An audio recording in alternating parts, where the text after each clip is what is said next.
it doesn't matter if you're a small team competing with a large team if you're in the same level.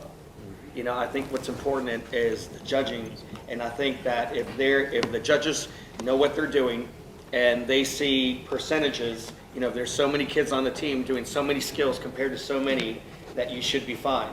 You know, there are advantages and disadvantages.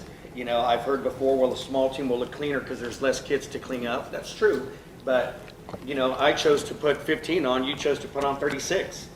So where you're going to look better doing, you know, 7 basket tosses, I'm going to look better doing a cleaner cheer and dance. Right. So it's just going to be pros and cons. But I think, you know, it's just, I think what it comes down to is, as a small gym and as a small team, you feel like you can't compete.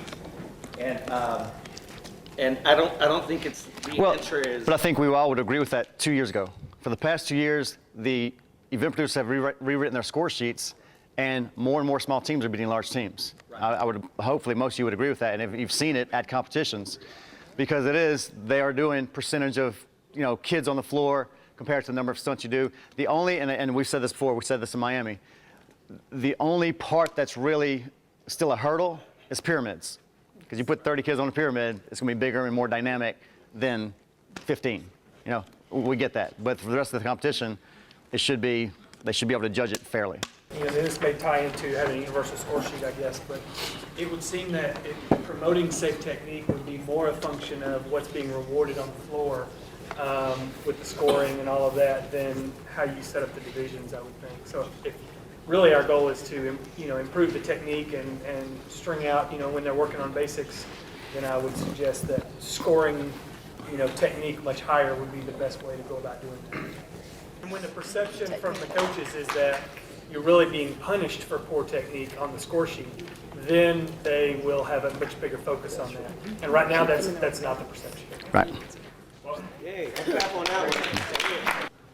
It's just sometimes it's difficult. Like I know we'll take our team to like UCA at the end of the year, and it's like, crap, now I have to do this entire routine because I have to think what they want to see. So like we have to take out the standing, and we have to be like, okay, girl, don't do any of that cute stuff. Just run to the sides and do a pull across the front and call it a day. Because we have to get a squat pull like on competition. So you have to think, well, they don't really want to see this flashy movement. They just want to see you go, clap, do a pull up, and call it a day.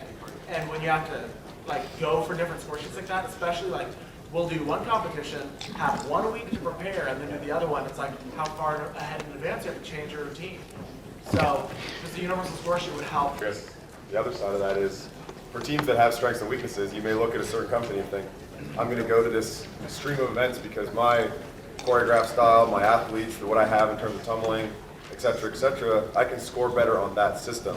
So I'm going to skew my whole competitive season to that system. Whereas if we go to a universal score sheet, there's no more options for teams that, you know, we have teams in Canada that we'd rather go to competitions where tumbling maybe isn't as highly rewarded because we just don't have it to compete against you guys in the States. So we go where we can get better points on choreography and stunts and pyramids, et cetera. So by eliminating that, you are now eliminating the option we have as creative people. We are doing a creative process where we're taking our style into a competition. And if you get rid of that, now you're just saying, here's a template, and if you can't follow it, you ain't going to win. I mean, it seems like there'd be a way to do both, though. Have a universal score sheet, but the individual companies could still kind of decide where they want their judges to put their focus and you know, still kind of weight where they're putting those points, even though when you look at it, it's still the same score sheet, it's got the same layout, it's got the same points available, but individual companies can still decide where they want to put their judges to put their focus. That's what your judges meetings are for, you know, to sit there and have that producer tell you, this is where we want you to focus. I like the idea that, you know, if you're watching football at whatever level, you know, you score a touchdown, it's still 6 points. Yes, you can watch last year's national champion college team and diagram out all of their plays, and you can install them for your own offense. Still comes down to how you implement it, the creativity of when you do stuff and all that. You still got what we call that bottom half of the score sheet where it does reward creativity, and I would never ever suggest we get rid of that or limit that. But at some point we need to decide, you know, okay, how much does this weigh compared to this, you know, tumbling wise, where, you know, do I need to have this type of skill? Changing that from week to week just is absurd to me.